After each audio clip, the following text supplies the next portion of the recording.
got SWA episode 41 in store, currently live and prepping to get things kicked off here. We've got 7 matches tonight, should be fun ones. We've got debuts to kick off our night.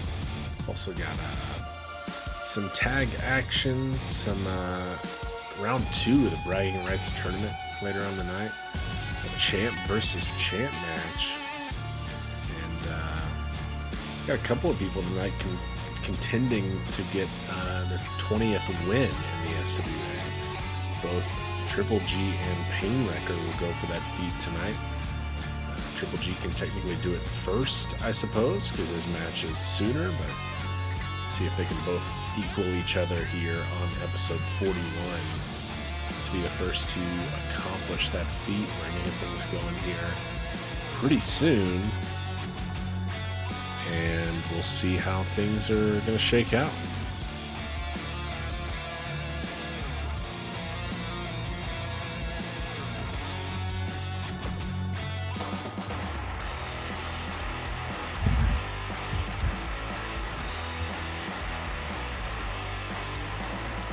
We're getting ready to go here tonight. We'll see how things are going to kind of play out over the next 2 weeks. We've got episode 41 tonight, 42 next week, and Right to Fight coming up in a couple of weeks' time. Our second pay-per-view of Season 3 should be an exciting one. We will have the Right to Fight Rumble at that pay-per-view. Always an exciting time. It's going to be tough to top last year's the impressive run we saw Al Sebastian go on. We'll see if he can, someone will pull out a similar run this season. I don't know. I am pretty confident that we won't see anything quite like that for a while, at least, if ever again. It would be surprising, and we haven't seen Al Sebastian in a while, so we're not even sure if Sebastian's going to, be around to participate in that Rumble and give a shot at defending his own run. He had such an impressive showing last time around. He survived for 27 minutes and 20 seconds, over double anyone else in the Rumble a season ago, and over double anyone from season 1. Our previous best was right there in the 13-minute range. Al Sebastian was going off, but we'll see if anyone can top his 27 minutes or 7 eliminations that he had last season in a couple of weeks' time when we go to Right to Fight. But tonight we've got a couple of debuting rookies here. We've got Big Bird Hawkins taking on Funkenstein in our kickoff match. Not a lot of information on these guys. We'll see what they got here tonight. Very colorful kind of guy.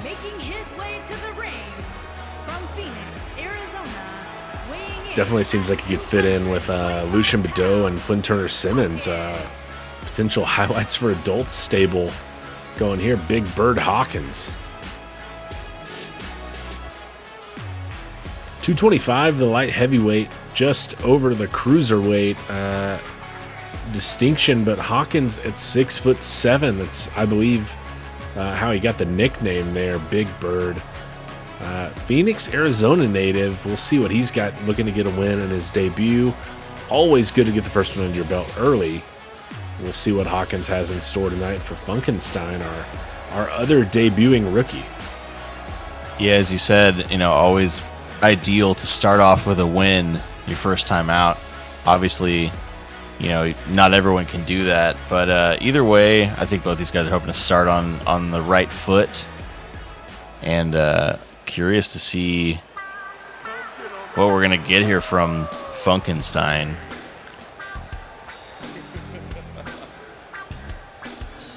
Funkenstein making his way here from the mothership. 6'6", 293 for the heavyweight.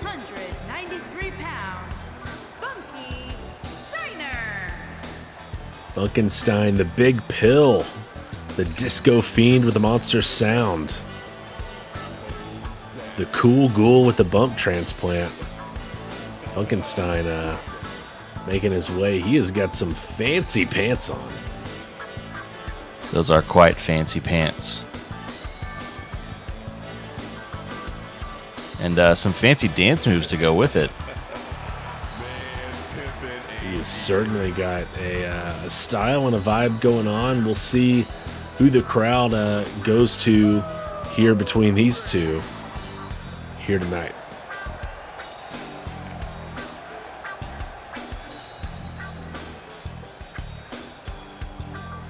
So we take a look at, what the prediction data says.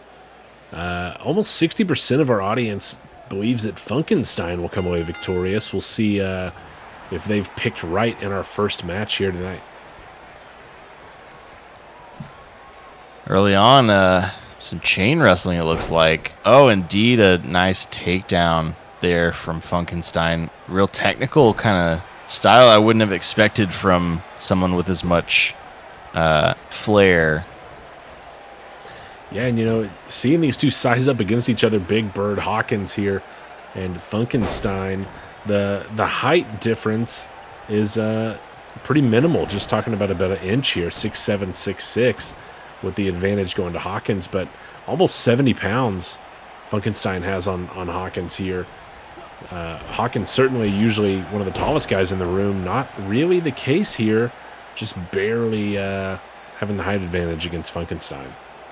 Yeah, you mentioned he's called Big Bird because he's 6'7", and like you said, in most situations that's quite big. Here in the SWA, we got a lot of tall fellas, and as he's dumped all the way to the outside, so yeah, Big Bird gonna enjoy that size advantage when he gets it, but sometimes the Birdketeers are just as big as Big Bird, and so really Funkenstein coming in here today with the advantage. Oh, as Funkenstein gets out of the way again in the corner.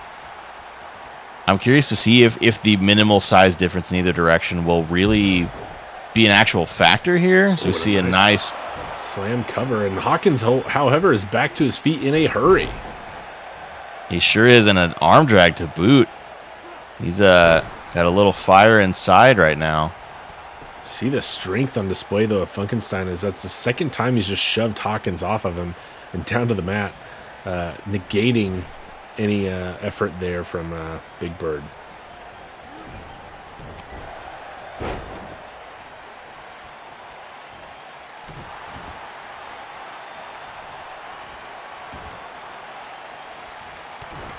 Working the left leg here of Funkenstein repeatedly.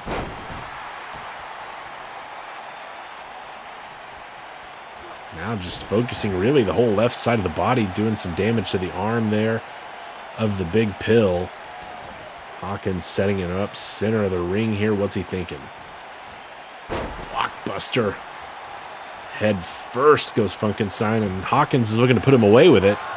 It's just about a 0 count there. Funkenstein was out of that in a hurry. Goes back to that left arm, though.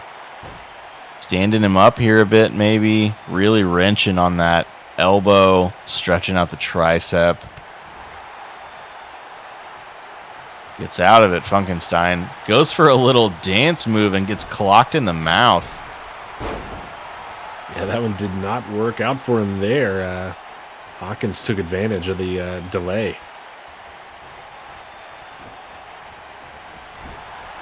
Hawkins finally connects in the corner. Success rate low on that one, but gets it to make impact finally. But it's like Funkenstein seems to be taking advantage here and just tosses him over the top rope to the outside. Quickly follows him out there as well. Funkenstein is not done yet. Ooh, ducks the right jab, delivers one of his own, and then Funkenstein returns the favor, and they both get back in the ring.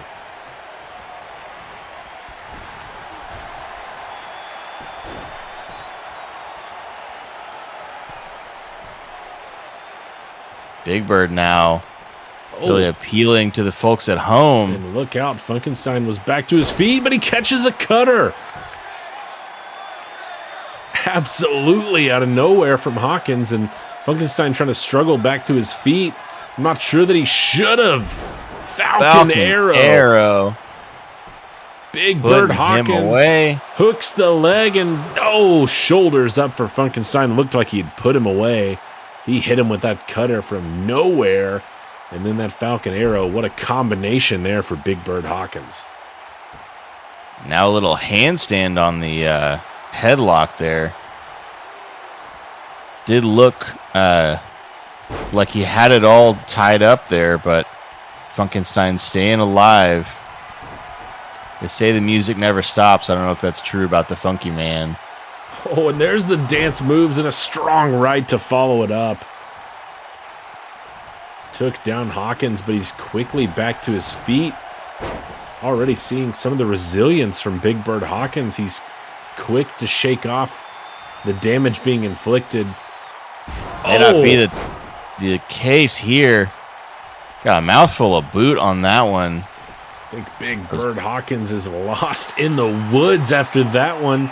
And could be it. Yes, it is. Funkenstein puts him away.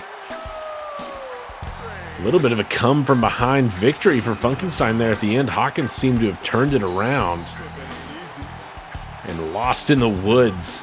Gets the job done for Funkenstein.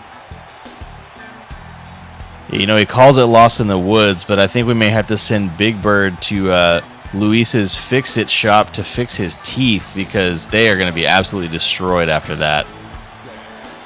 That's if anyone will tell Hawkins how to get there. He may not remember where he is after this one. Funkenstein really putting him down. See the dance moves there again. Boom, right hand leveled Hawkins and gets it done. The Disco Fiend with the monster sound gets his win in his debut. Nice showing from the Cool Ghoul with the bump transplant.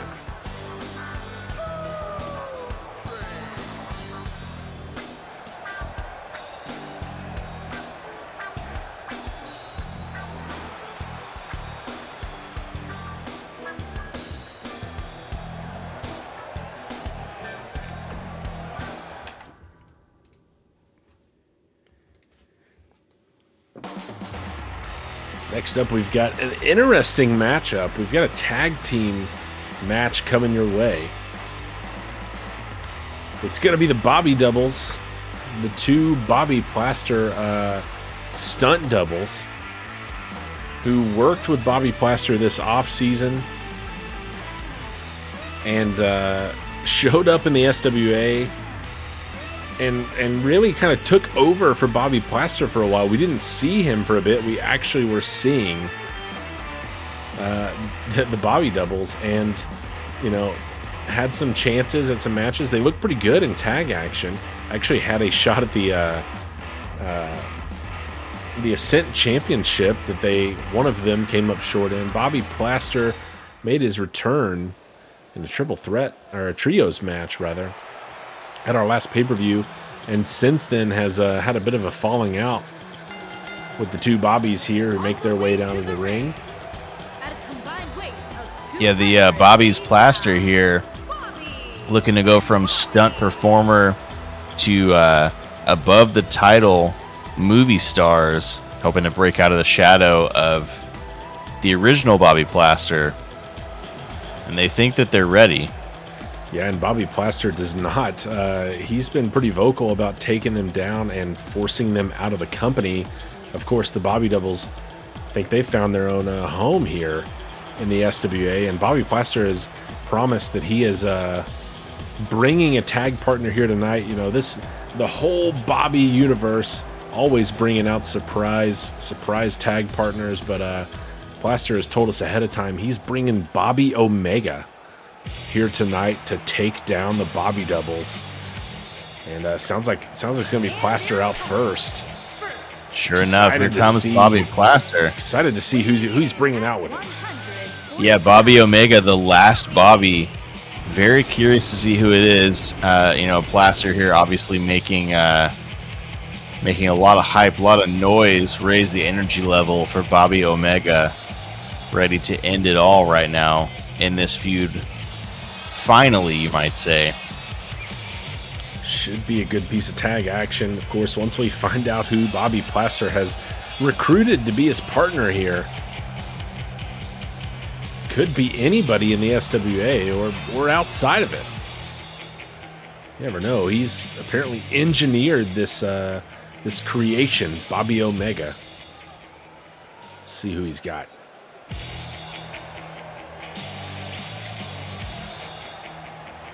And his partner from California, weighing in at 270 pounds, Bobby Omega.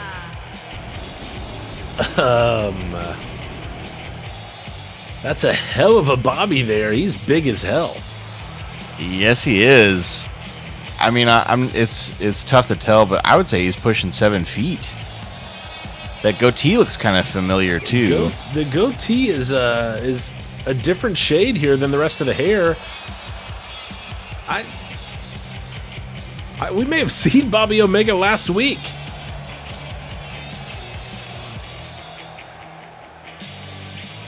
I don't want to get too far ahead of myself, but I think this creation of Bobby Plasters might be a machine. The machine. And look at the size of him there against the apron. Certainly the biggest man in this brawl, and Bobby Plaster has brought Bobby Omega here tonight for this tag team match between the Bobby Doubles. And Bobby Plaster off to a hot start here. Throwing around Bobby Plaster like a rag doll. Plaster slips out of it.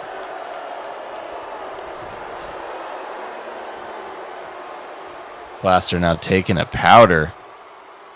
Getting a little rest, catching his breath. But Plaster's having none of it. Sends him to the... out. Oh, uh-oh. Out here. Oh, no. Tossed back into the ring from the top.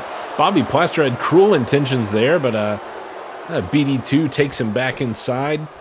Square back up here with double one.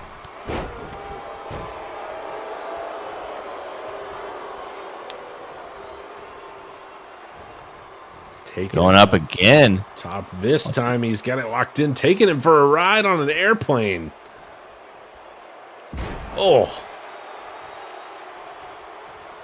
And Plaster not dizzy enough. Gets right out of it.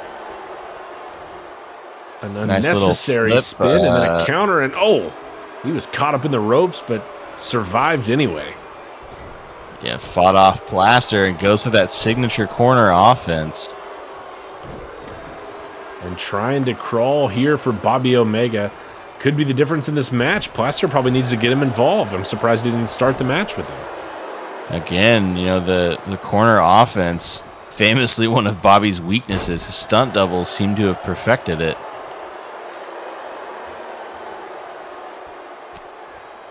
And the Bobby Doubles have been pretty good in tag action. They took a count-out loss to the Barefoot Buddies, but otherwise 2 wins to their name in their short time in the SWA.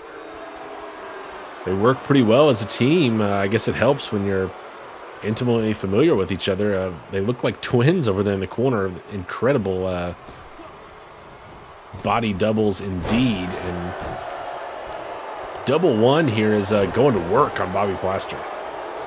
I don't know if you saw there, but they were in sync because Plaster there on the outside was dropping down to pull that bottom rope low, and it would have sent Plaster careening to the outside of the ring. They are definitely working on the same page here. Not sure what we can say about Bobby Plaster and Bobby Omega because we haven't seen Omega at all since he entered and is just really blocking our view over here at the announce table. The second body double here has been tagged in. Good luck keeping up at home as they switch back and forth. They're nearly identical here. It'll be a lot easier to tell, you know, on the other side of things if Bobby Plaster tags out, and he might be thinking of it here. And Bobby Omega is in this match. Let's see what the big guy's got. He certainly has the size advantage, height and weight here against the Bobby Doubles. Steps out of the way of the corner offense as well. Tag made. We're going to switch Bobby Doubles here, and one of them's going for a ride, takes out Omega.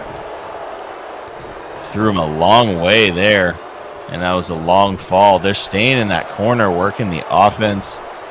cutting the ring in half. This is just solid, smart tag team wrestling. But Just Bobby a one Omega, count yeah, on Plaster's creation there. Nobody home in the corner. Finally getting out of the way is Bobby Omega. See if he can set something up. He's sending him across the way. Plaster clocks him in the back of the head there. Yes, certainly did. A little out of sight of the ref there, offense. And it's one of the Plasters fighting out of the corner, taking the offense back to Omega. We haven't seen a lot out of him so far. Plaster's latest creation not up to the task, perhaps. Got him around the throat. And slams kinda him down there. leaned on him a little bit at the bottom there too, really applying pressure to the windpipe. Nice arm drag takedown from Bobby Double. Number 1, I think. It's going to make a tag. Here comes 2. Catches the right of Bobby Omega. Plaster goes for, Omega goes to reach out, but Plaster kicks him away. Again, dodging that corner offense. You can tell Omega's been paying attention.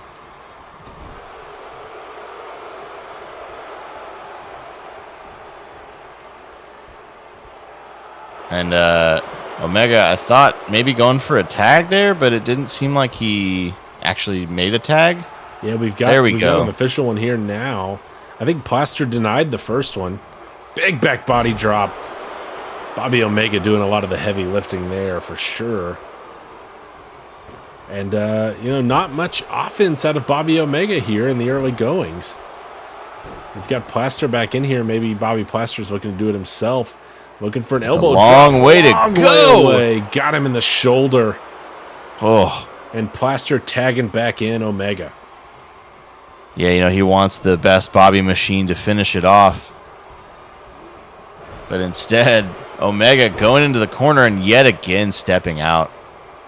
Just nobody home in the corner. Oh, discus clothesline, but I think that Bobby Double there kind of got underneath it. Slipped out of the way just like Bobby Omega did in the corner there. Indeed, I think he just sort of, swung too high with that clothesline. That's really unfortunate. Oh, went for a fireman's carry there, but reversed into a reverse DDT. Plaster tags in Plaster, and the Bobby Doubles look back on top here pretty quick. And absolutely no idea which one is in at this point as the active man. Omega off the ropes, back body drop. Oh! That's a long way to go for the 7-footer. That's a big back body drop for a big Bobby there. Now he's taking him up and off the ropes. Incredible strength from Plaster. Just lifted a man who must weigh almost 400 pounds. Discus clothesline from Bobby Plaster. And Omega is able to get back to his feet, but Plaster used the move that Omega tried against him, and big right hand. Into the ropes, tied him up, and he might be knocked out here. Omega going for the cover, but Plaster breaks it up. And if you had any doubts about the identity of this creation, how about that big right hand from Bobby Omega? Yeah, I heard he calls it the one-fisted angel. Oh, misses with another clothesline. Having trouble connecting with the smaller opponent, but slams him down there. Up high and down hard, but you're right. All these missed connections on offensive strikes could spell trouble for the Bobby Omega. Plaster, meanwhile, got something in mind here. Oh, Plaster Blaster in the corner. Head first down to the mat goes Bobby Omega. And will Plaster look for a cover here? He's got the leg hooked. Bobby Double running around, breaking it up, making sure that Bobby Plaster's not there, but Omega kicked out at 2 anyway. He did, and meanwhile, Bobby Plaster took Bobby Plaster for a ride. And Bobby Plaster doing some push-ups here on the back and ass of Bobby Omega. Where else would you do them? Going up top once more. Could be looking for another elbow drop. Nobody there. Omega's out of the way. Speaking of backs and asses, Bobby Plaster hits the mat quite hard after missing that elbow drop. Omega taking him over to the corner where Bobby Plaster is nowhere to be seen. He's still down on the outside. Omega slamming the taint into the back of Bobby Plaster, and has he put him away with it? And kicked out at 2. This one tain't over yet. No, it tain't, and indeed the match continues. Plaster reversing a little grapple attempt there. Oh, big what a DDT. Dropped him right on the top of his noggin.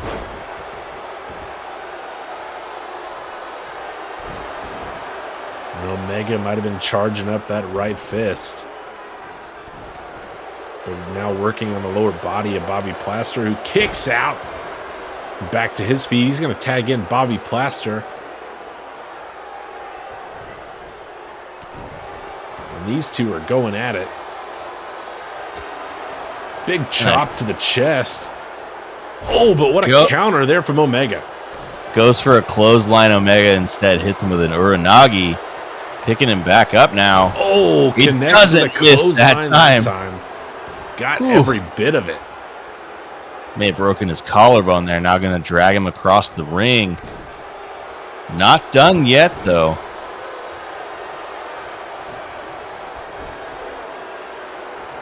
Into the corner. And oh, what a toss. Oh, my.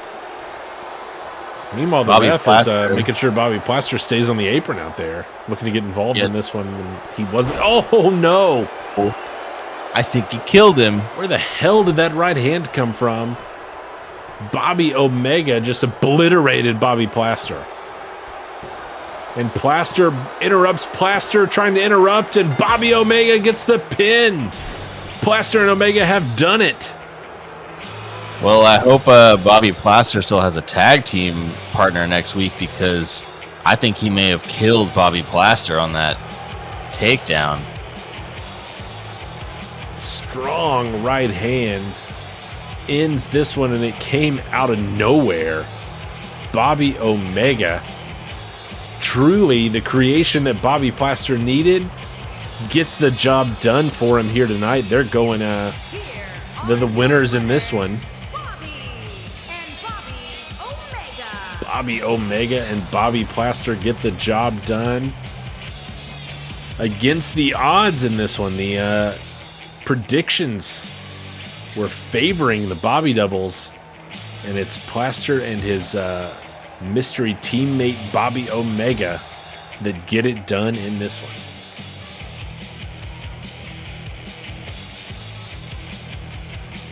And it was a slow start for them in this match, but when they finally got it going, Bobby Omega looking pretty good. The offense there was pretty dangerous. Yeah, Bobby Omega looking real confident by the end of that match. Kind of took him a bit to hit his stride, as you mentioned. Kind of, feeling out the relationship with his new tag team partner. But I think I saw some impressive stuff there by the end. Real confidence, assuredness, and just deadly precision, taking out Bobby Plaster with that targeted right hand. Dropped him like a rock. And I think we'll see interesting things in the future from Bobby Omega. Yeah, and, Omega missed a couple of clotheslines, but he connected with that right hand. And it was dangerous and deadly. And the Bobby doubles taken down for the second time in their last two matches. This time it wasn't a count out, though. It was a knockout, courtesy of Bobby Omega. Next up, though, we've got a matchup. These are two of our competitors who, in the Rookie Showcase, made it through the Triple Threat match and then came up short down the line in singles matches. but showed a lot of promise in our rookie showcase. And now get a chance to go head-to-head here and secure a first singles win. Both competitors coming in with a single multi-man match win, but an 0-1 record in singles action. It's Raykum and Czar, the Iranian Juggernaut. The body versus the Juggernaut. We've got similar upper body styles, but very different overall body size. Raykum is much shorter in comparison here than the Iranian Juggernaut. We're talking about 10 inches of difference here, and almost 200 pounds, despite the impressive physique of Raykum. And oh no, here he comes. The Iranian Juggernaut, Czar.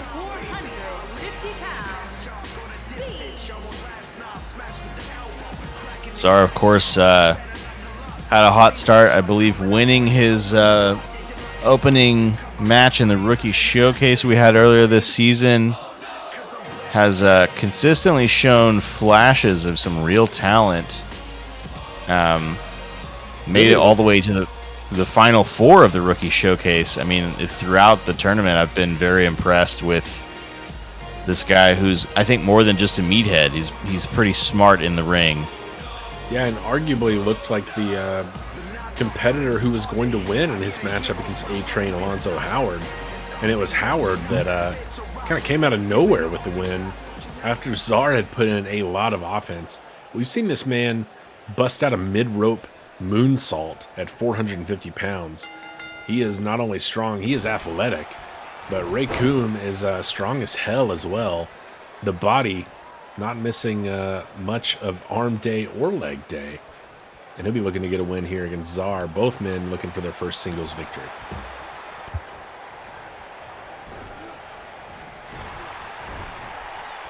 Misses the corner offense.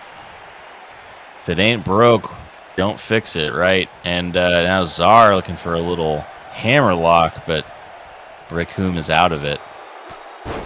Oh, big headbutt from the Iranian Juggernaut. Just takes Raykum right off of his feet.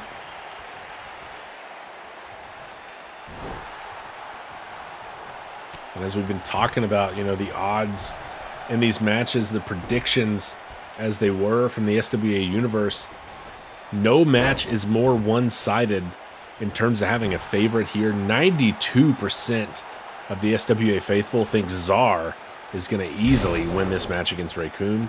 Talk about having the fans behind you in terms of the prediction, but I'm sure Raykum will take that being an underdog here and look to come out on top. Yeah, you know, something tells me a guy like Raykum is, you know, he's obviously very strong and has worked hard to become very strong, but given his height, you know, he's often been one of the smaller guys in the room, and so he has probably been the underdog before, and the fact that he is where he is tells me he can handle it, he can overcome it. I'm sure he welcomes the challenge. You know, I'm sure that people have underestimated him plenty of times, and why not prove him wrong one more time? I imagine that's what he's thinking coming into tonight.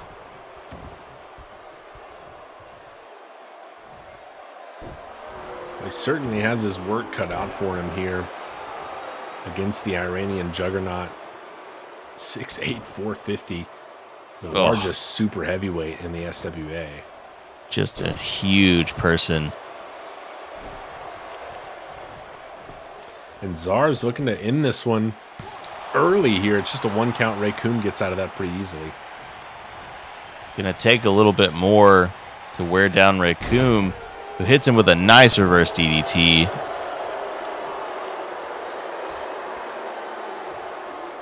Now wrenching on the neck a little bit here of the Iranian Juggernaut. Not sure if that's going to get it done.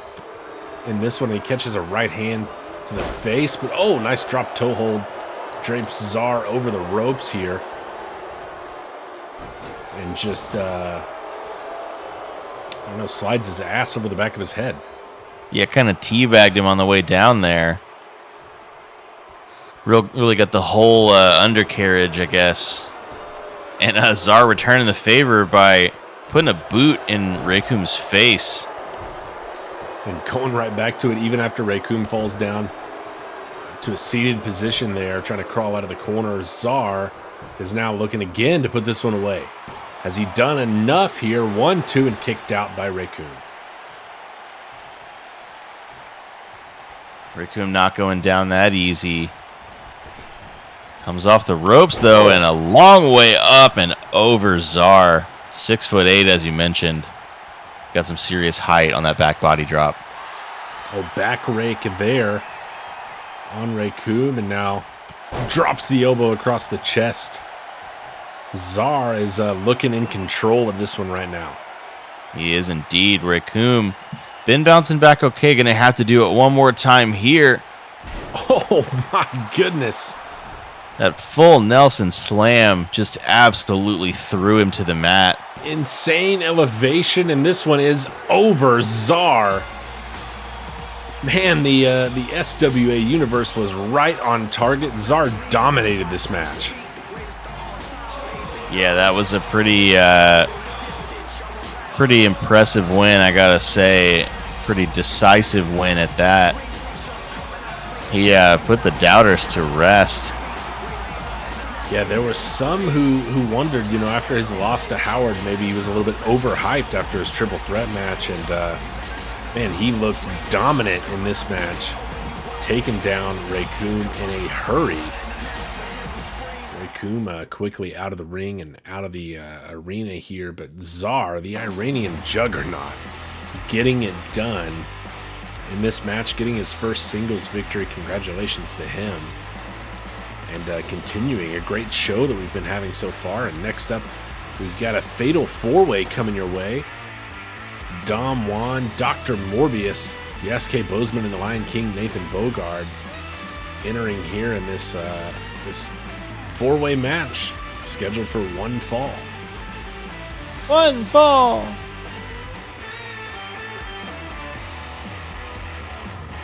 Already our fourth match of the night. We've seen Dr. Morbius win big matches before. Can he get it done in this fatal four-way?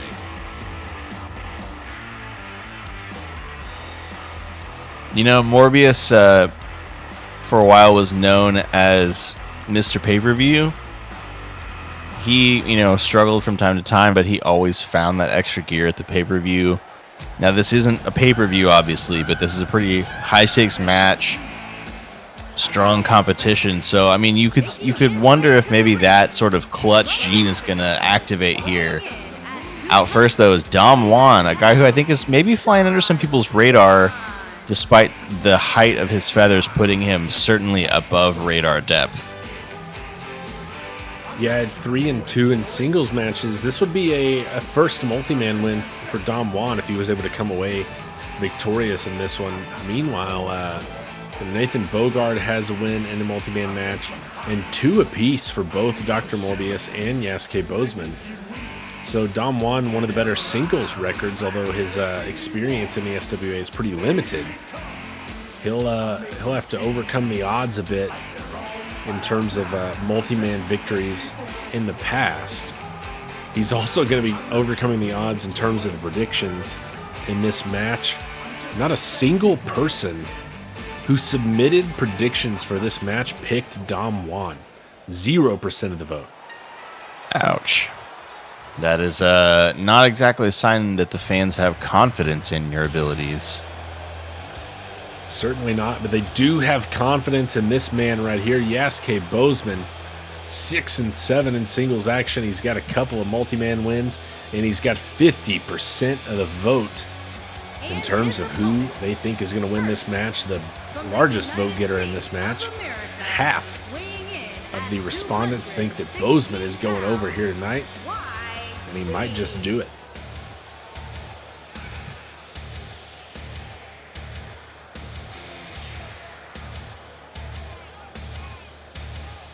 Bozeman was not able to get it done at Countdown in the Elimination Chamber, but he has had good showings and in important matches as well. He's catapulted himself into a world title match before. We've seen him force his way into the path to glory. He's been a tag team champion with New Era and the Ace. And, speaking of the Ace, unfortunately, we here at SWA headquarters, we still don't know what is going on or where the Ace is or Void. Of course, if you weren't with us last week, those two were in a brawl in the ring after the Ace jumped Void. The lights went down and they completely disappeared from the arena, and as far as we know, have not been seen since. So we're on the lookout for any information about either of their whereabouts. So if you've got anything, feel free to send it our way. We are as concerned as you are. We've sent out some feelers to some scientists who work in string theory and quantum physics and the metaverse, stuff like that. See if we can get any ideas about where they may be, because I don't know that they're on this plane, if I'm being honest.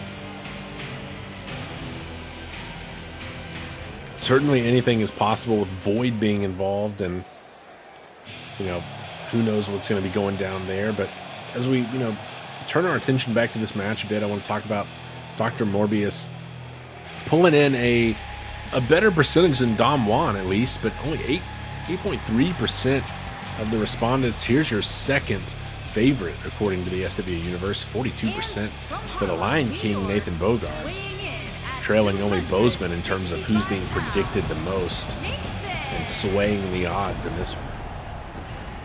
And who could blame the audience after seeing a fantastic pyro show like that? I mean, Bogart is one of those guys that I think everybody wants to root for. You just love his energy, his dedication, his passion. I mean, he's a lot of fun to watch and a lot of fun to root for, and I think you see that. That's why people want him to win. That's why we're always excited to see him as the underdog, because it makes it that much more exciting. We've seen some great performances out of him, like his debut at 2 Night Stand, and we've seen some struggles too, but I think he's the sort of guy that everyone would be happy if he came away victorious, except for perhaps the other 3 men in this match.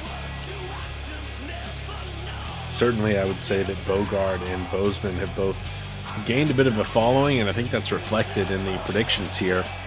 It's tough to tell sometimes if predictions are genuine predictions or just hope. And the SWA Universe, I think, really rallies behind both Yasuke Bozeman and Nathan Bogard. Bogard has pulled himself up to a 500 record at 5-5 in singles matches. Does have a multi-man win, so it wouldn't be his first here. Would be the first for Dom Juan, and would be a third for either Dr. Morbius or Yasuke Bozeman, which would put them into a tie with the most multi-man wins in the SWA. We've broken down into Bozeman and Bogard, Morbius, and Dom Juan as this match is underway. And a guillotine leg drop from Bozeman onto Bogard, comes back in the ring right away. Meanwhile, Morbius and Dom Juan going at each other. A couple of guys of similar size here, and then the slightly smaller wrestlers have broken off.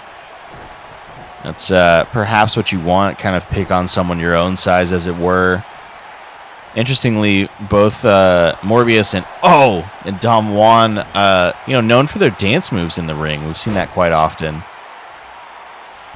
Yeah, certainly have showcased a little showboat action out of the two of them. So it is interesting that these pairings have really broken off the way they have. As Morbius and Dom Juan take this to the outside, Bozeman and Bogard on the inside. Of course, one fall here.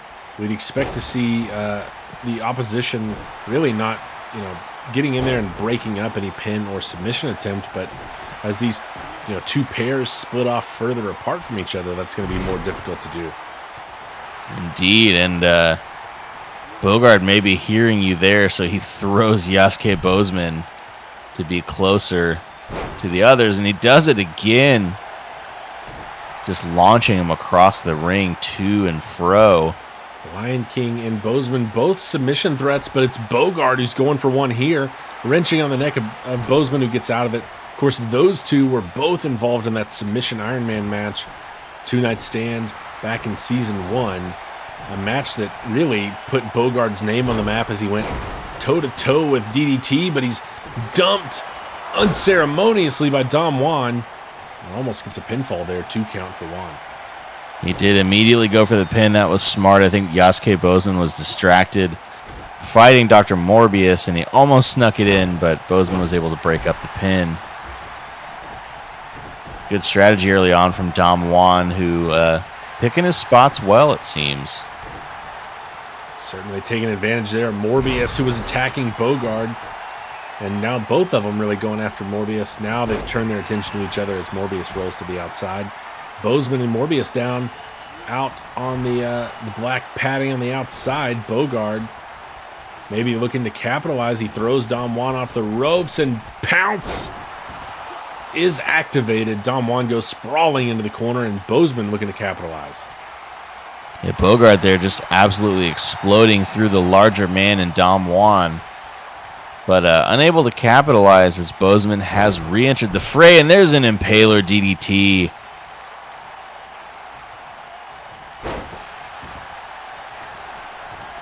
Morbius here, not even looking to get the pin. I mean, I don't know if these guys weren't paying attention. Oh, catches a knee, though, right as he turns around from Yasuke Bozeman. Bozeman was just stalking him, waiting there, and now as Morbius gets to his feet, he might be again. Dragon twist cutter. Bozeman has the leg hooked. It might be over already. 1, 2, and Bogard breaks it up. Just barely gets there in time, does Bogard. Bozeman I didn't know if he was going to make it. won. Oh, and just launches him across the ring yet again. Bozeman will be so crushed. And now literally as well with that knee to the windpipe. Oh, and Dom Juan was setting something up for Morbius, and Bogard was having none of it. And Dom Juan has 2 men in the corner here. He's going to send them into each other. Irish Little whip, double chest stuff. to chest, and Dom Juan looking to take advantage here. He's got Bogard after the Irish whip. No, it's a 2 count. The Lion King is out. Bogard somehow kicks out. These men now just trading ruthless shots. Nobody pairing off anymore. Everyone looking to get a piece of everybody else. And as I say that, both men really looking concerned with Dom Juan right now. Morbius re-enters and Bogard's there to meet him. Slide into the knee, and then Morbius comes over and stomps Dom Juan for good measure also. Bogard, he had him up in that torture rack. Super kick from Yasuke Bozeman to Bogard. This thing is turning into chaos. Double axe handle takes down the celebrating Bozeman. Bozeman really lost track of things there for a minute. It's a shame because it really felt like he had a moment. Stands Morbius up. Oh, what a cutter.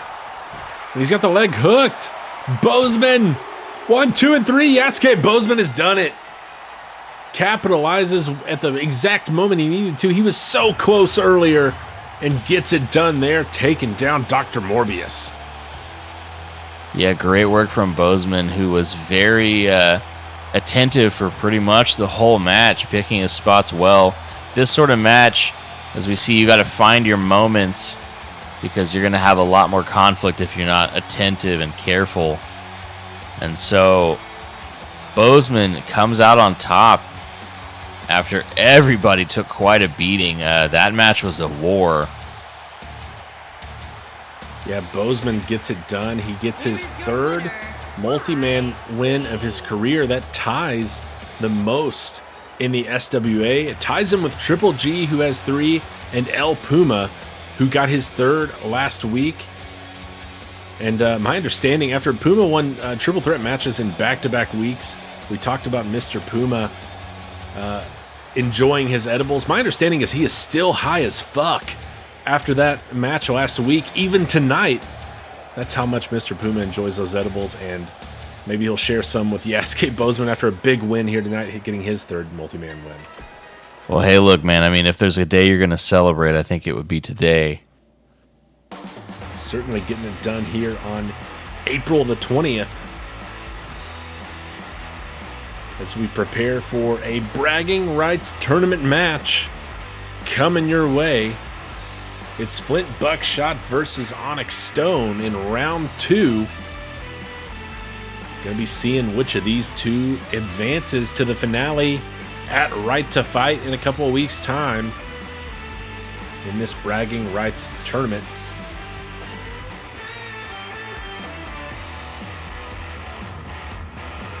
It was Flint Buckshot who took down Bulldog Russell Nash a couple of weeks ago. Onyx Stone knocked out Tim Bob. And of course, these Bragging Rights tournament matches are knockout only. Making his way to the ring. For Buckshot, it was the reverse choke slam that got the deed done. For Onyx Stone, it was a strong right hand, repeatedly delivered to the face of the Alabama native Tim Bob. I would be surprised if it wasn't similar strategies for both here tonight. We'll see if it's the choke slam or the right hand of Stone that gets this one done. The SWA Universe is backing the Crusher Onyx Stone at a 2-1 pace. 66.7% of the vote going to Onyx Stone, and 33.3%, repeating of course, going to Flint Buckshot.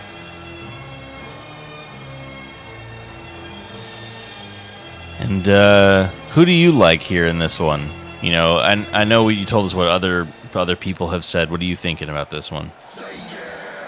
I think, you know, we saw it take longer for Buckshot to get his win with that reverse choke slam. I think there's, you know, something to be said about just delivering fist to face in this Bragging Right tournament. And not only that, Onyx Stone, the veteran in this match, he's been with SWA almost since the beginning.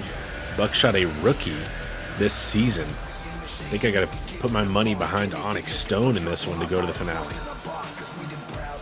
I think that's a strong bet. I think it's you know, it's a smart pick for a reason, and I think that reason is that we have seen incredible fight out of Onyx Stone. He is fired up here tonight, looking to kick somebody's leg out of their leg.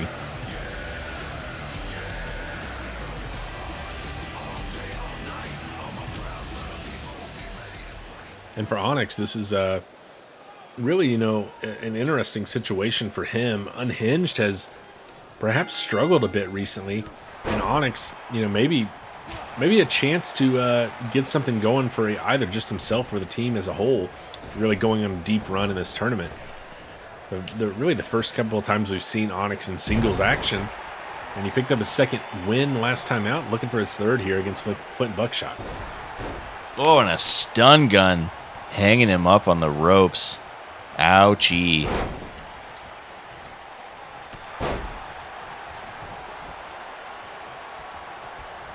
Repositioning him here just so he can slam that left elbow into the mat.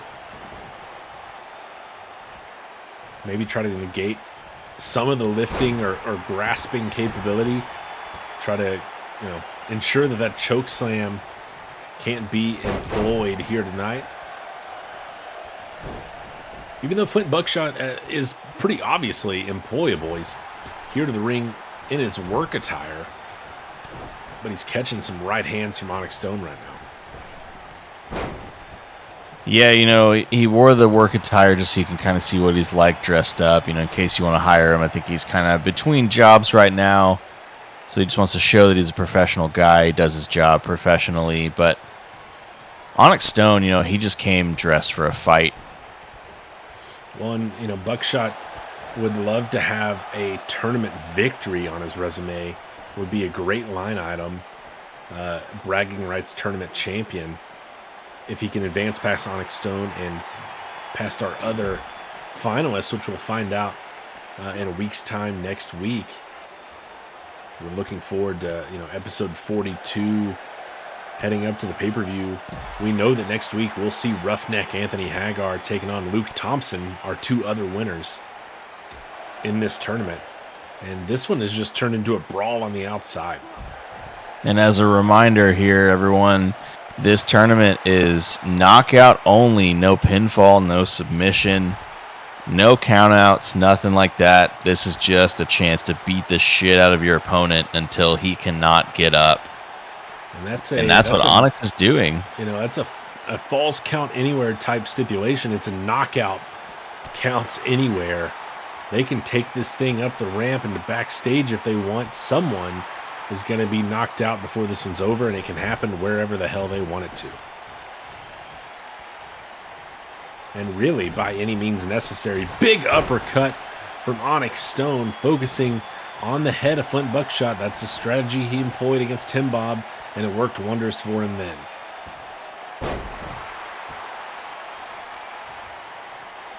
Now trying to maybe work on the vertical base of Buckshot.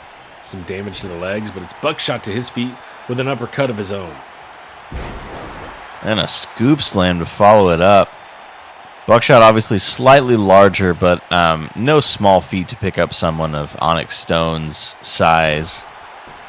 And a nerve hold there. I got to say, if Flint Buckshot wins this match with a nerve hold, I think he just becomes the champion. I don't think he even has to defend it in the finale. A nerve hold win would be super impressive. It's probably in the charter somewhere, and we see him setting up here for the Winged Angel. Sure enough, and Stone has put him away with it. Nobody kicks out. Got it in and out of nowhere a bit there. Just snuck up behind him. One Winged Angel, Onyx Stone. In your winner's circle here tonight, Flint Buckshot is still out of it. Center of the ring.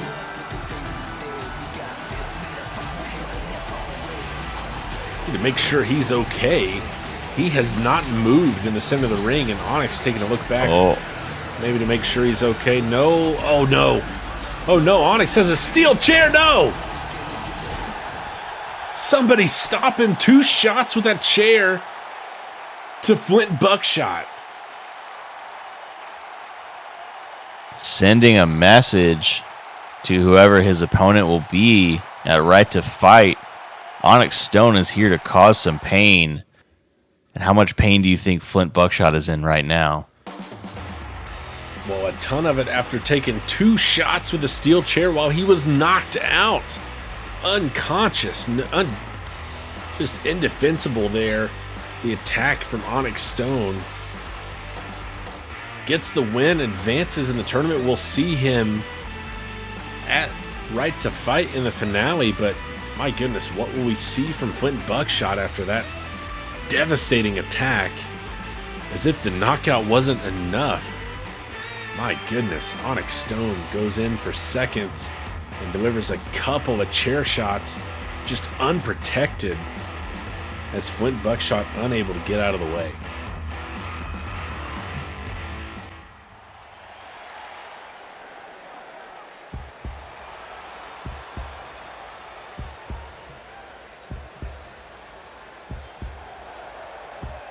Up next, one of the matches you mentioned earlier that we'll see Triple G, Gracious Garrison Gray, going for his 20th win. But to do so, he will have to get through this man, former world champ, current tag team champ, Tomio Yamaguchi. The longest reigning world champ in SWA history. These two squared off with the World Championship on the line. Yamaguchi defended it against Triple G.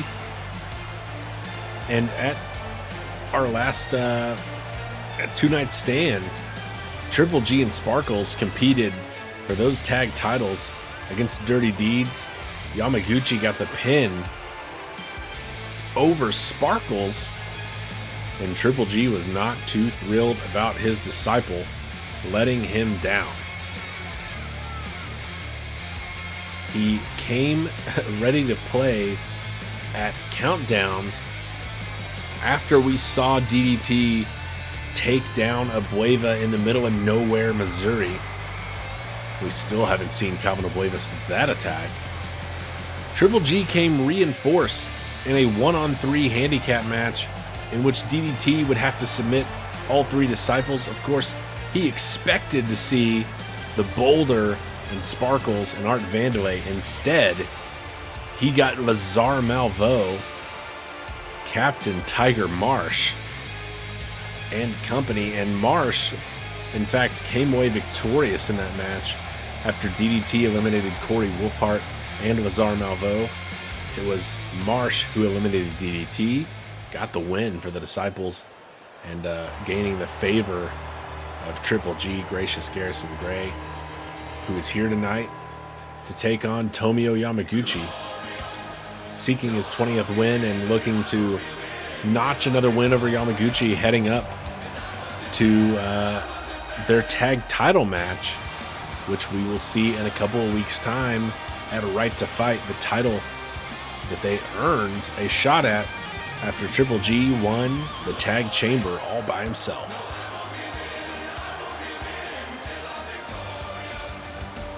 And Gray seems to have brought his pay-per-view set with him to our weekly shows here in Dallas.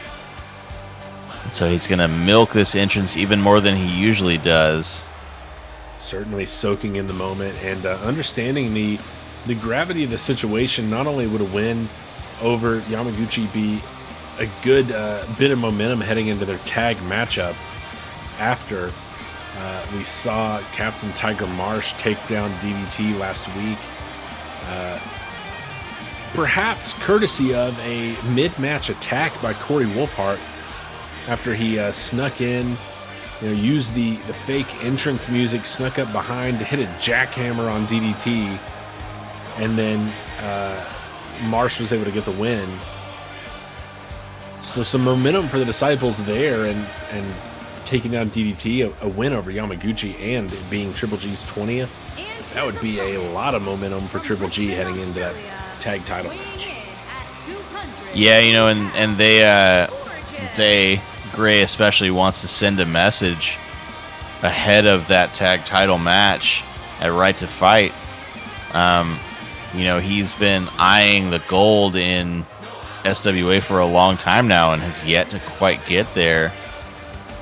But he's been close a number of times, and I think he thinks this is his time. He's found some more acolytes, and he's found a standout in Tiger Marsh, who had a great performance against DDT.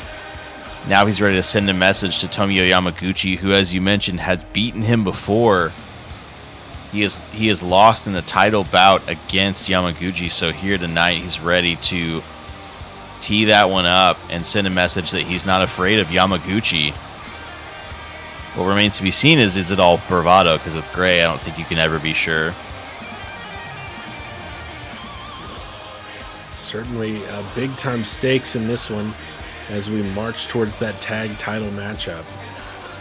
Gray looking for win number 20. It would push him into first in the company, a spot he controlled for a long time. And Painwrecker has caught up to him, the current world champ. We'll see him in our main event next up. He's also got a chance at getting his 20th singles victory. But Triple G was pacing the group quite a bit early on and has been caught by Painwrecker. But the two of them are still 4 wins ahead of the next closest competitor. And would like to extend that lead a little bit more here tonight. But right now, it's Yamaguchi with the hot start.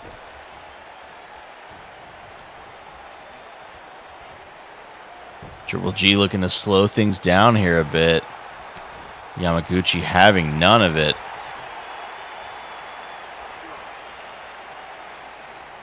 Oh, takes him up, and Gray lands on his feet. Yeah, went for a fall-away slam there, but kind of somehow Gray got out of it and is just punching him around the ring. It's almost like he's whipping him. A circle of punches to the back. Starts in the corner, takes him all the way back around. Around the world in 80 punches, and now he's going up top. What's he thinking here? A super fall-away slam. And Gray looking for the cover early. Can he put him away? 2 count. Yamaguchi kicks out. That was close early in this match. Triple G is not looking to waste time here against Tomio. Up and knee to the head. Yamaguchi gets out. And a DDT from Tomio. And what's that? Oh, that's Lazar Malveau's music. Yeah, but he's not up in the ramp. One of the disciples. Oh, he's behind no. it. Oh, dumped on his head. Lazar Malveaux showing up in support of Triple G, who crawls over, gets his arm over the chest of Yamaguchi. 1, 2, and oh, shoulders up.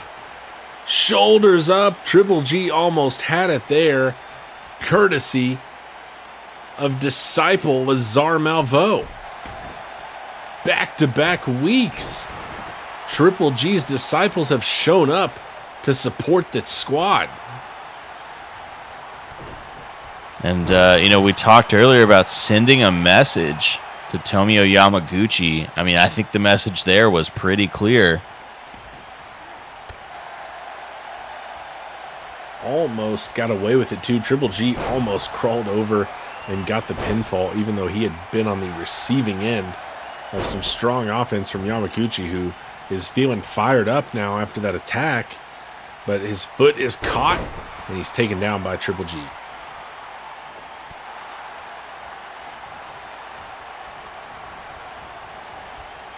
And sending Yamaguchi over the top into the outside here. And then back inside, just taking him for a little ride.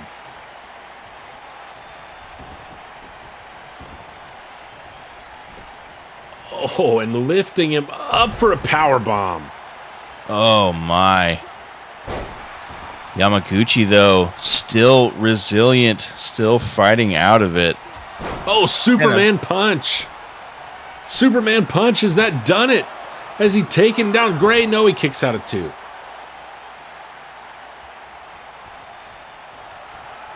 Yamaguchi fired up and has a lot of momentum behind him here. And catches an elbow from Gray, who suplexes him down to the mat, off the ropes.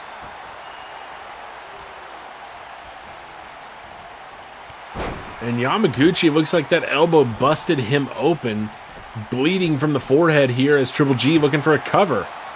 1 and 2, but kicked out.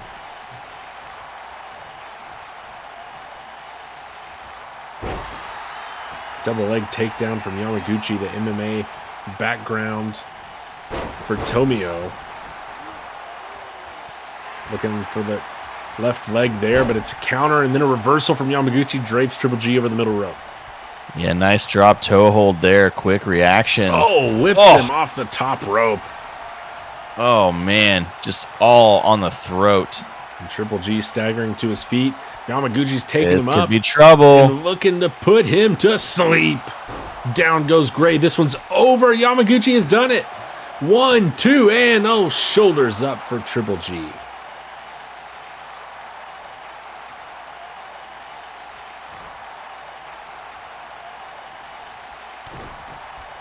Kicks him, and then another DDT. Yamaguchi here trying to put this one away. He just cannot quite do it.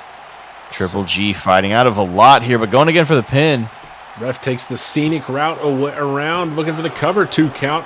Not going to get it done. Yamaguchi has given just about everything he's got to Triple G here, but we haven't yet seen the ankle lock.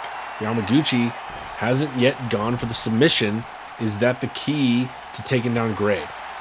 It very well may be. We've seen him use that before and get a lot of victories as the champ. That double underhook. Oh, with the backbreaker. Dumped down across the knee. And after all those punches to the back earlier, that one's going to do some more damage. That big drop kick to end out that little flurry of offense, and Triple G looking to be right back on top, but Yamaguchi again fights out. Got him up. Gonna put him to sleep. Up and connects again. And this one is over. Tomio Yamaguchi survives the attack by Malveaux, survives the offense from Triple G, and Yamaguchi gets his 12th victory. It will not be a 20th for Triple G. He drops to 19-5. What a win for Yamaguchi. That's got to feel pretty good as they head towards that tag title match in a couple weeks' time. Yeah, that's a real response to the statement that we talked about Triple G trying to make with this match.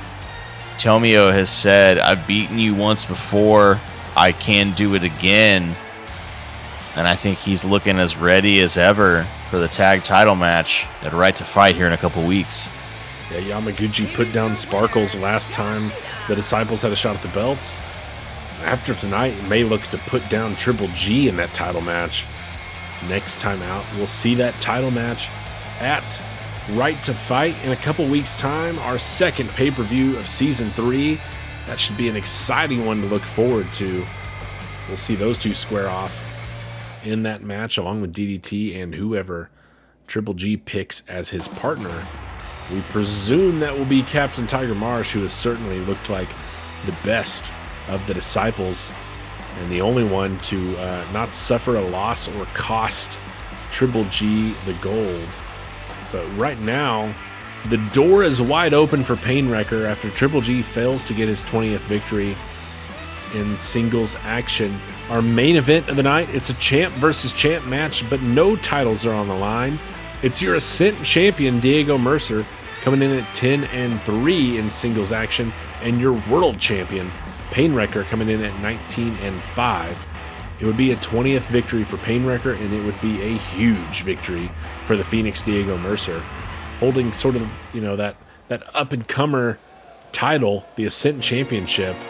What a win it would be to take down the world champ here and maybe catapult yourself into discussion for getting a shot at Painwrecker's title for Mercer.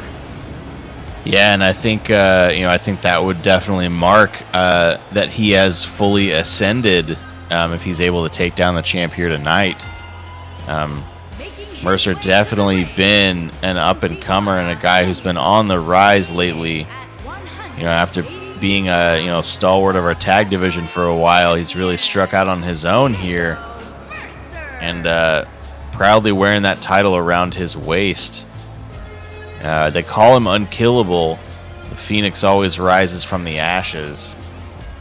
He's going to continue to have that approach here tonight against one of the best competitors in all of the SWA and Painwrecker.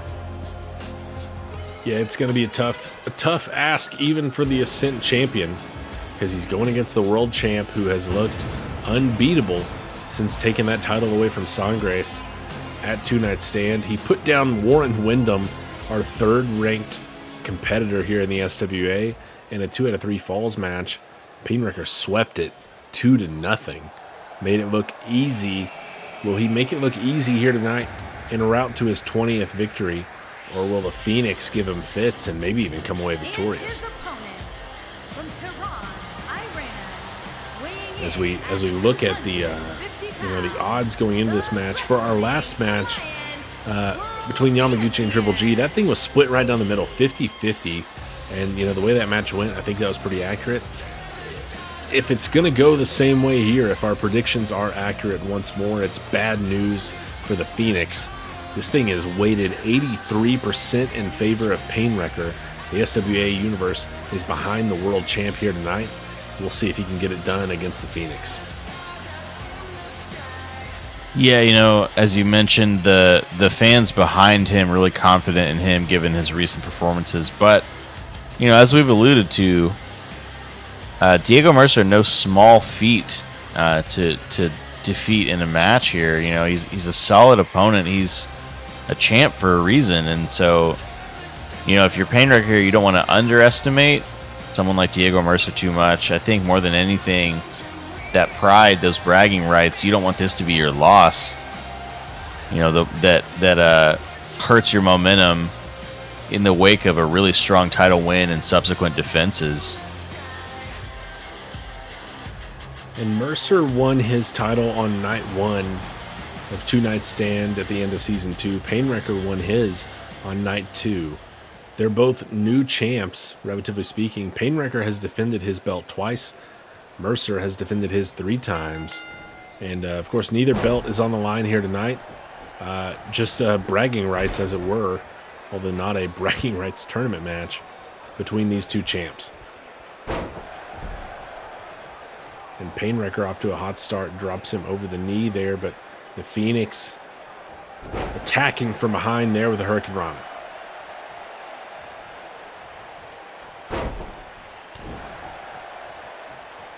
We've seen Painwrecker have great matches with some of the top contenders in the SWA. We've seen the Phoenix go toe-to-toe with some of the best up-and-comers in the SWA, and both of them have at times shown how incredibly resilient they are and also how deadly their offense can be.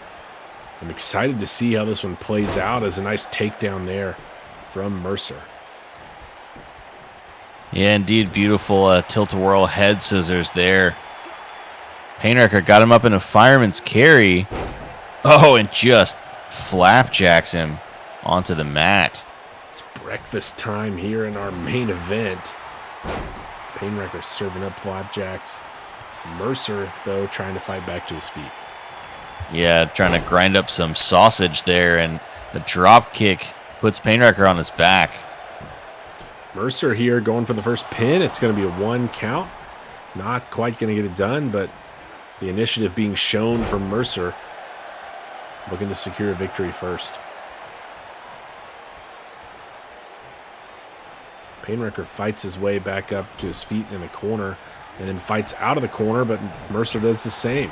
Corner offense not favoring either competitor, but big spinning elbow from Painwrecker.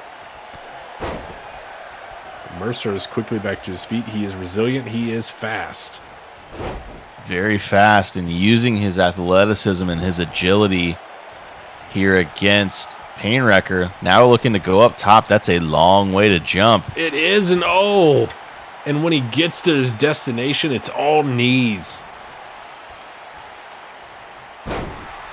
Swinging neck breaker from Painwrecker. And Gate Crasher floats over the top, dumped on the head, and getting Mercer right back to his feet, and Mercer capitalizing on that. Yeah, an arm drag there, and then a little kneeling enziguri. Painwrecker looked like he blocked it, and Mercer was able to get his foot on the ropes there to get out of that one, but he's in a bad situation here as Painwrecker is taking him up, looking for pain to the brain. Got it, center of the ring. Leg is hooked. Has the world champion done it? No. Shoulders up for Mercer. Painwrecker's 20th win is going to have to wait here. The Phoenix rises up. Mercer lives to fight another day. He's falling victim to both Gatecrasher and pain to the brain in quick succession there. Going to have to watch out. We haven't seen many stand up to that sort of punishment outside of Sangres. These two had a war for the world title in an Iron Man match. But it quickly dispelled of Warren Windham. It does not take down Mercer. Not yet, anyway. The Phoenix still fighting. Needs to get things going back in his direction here, and that reversal might get it done.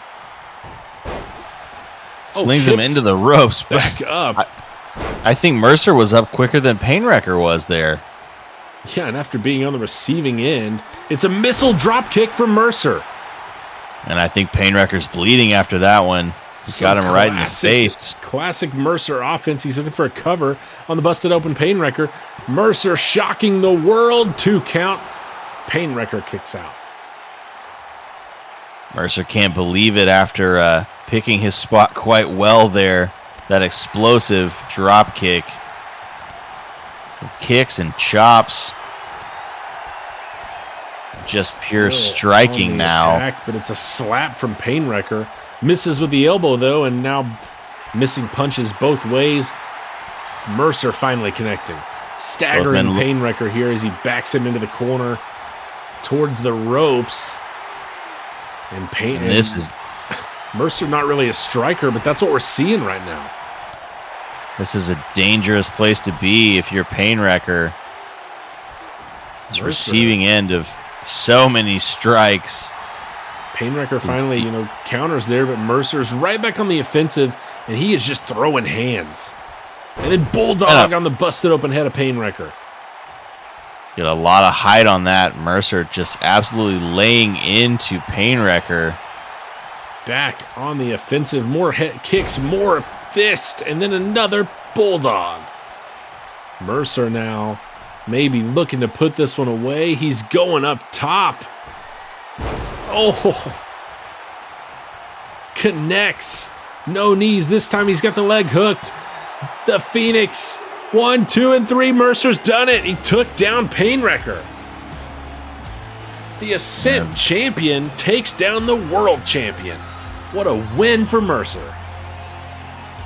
And a very, very interesting outcome if you are Diego Mercer, the current Ascent champ, asserting his shot, his right to be in the conversation for the world title now.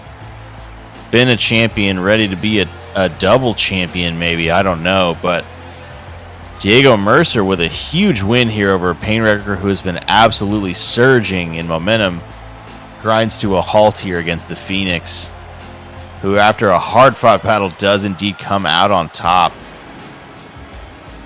Here is your winner, Diego Mercer. And a big win for Diego Mercer. Talk about spoiling the main event for Painwrecker. Not only does he take down the world champ, he keeps Painwrecker from getting to 20 wins. And he could have taken over the lead from Triple G after Triple G's loss. Big time win for Diego Mercer. The Ascent champion wins our champ versus champ main event, getting it done against Painwrecker and surprising the SWA universe. Congratulations to the 16.7% of you who picked Mercer to win that match. Painwrecker was the heavy favorite, and that's the odds. Those are the insurmountable odds that the Phoenix, I think, likes to work against. Always an underdog, even as the Ascent champion, and he gets it done tonight against Painwrecker. So we look back through, Funkenstein won his debut against the also debuting Big Bird Hawkins. Bobby Plaster came out with Bobby Omega, and it was Bobby Omega. They got it done with a strong right to the Bobby Doubles. The Iranian Juggernaut decimated Raccoon in this one. One-sided affair in that match. The SK Bozeman comes away victorious in our Fatal 4-Way, in our fourth match of the night.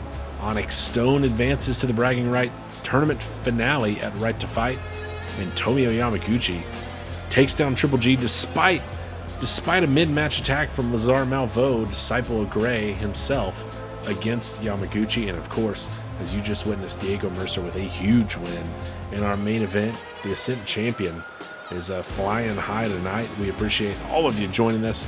We look forward to seeing you next week for episode 42. We're going to see another debuting star next week, and we're going to see the other round 2 matchup of our bragging rights tournament to figure out who will be facing Onyx Stone at Right to Fight, plus many more exciting matches. Look forward to seeing you next week. Thanks for coming out, and have a good one.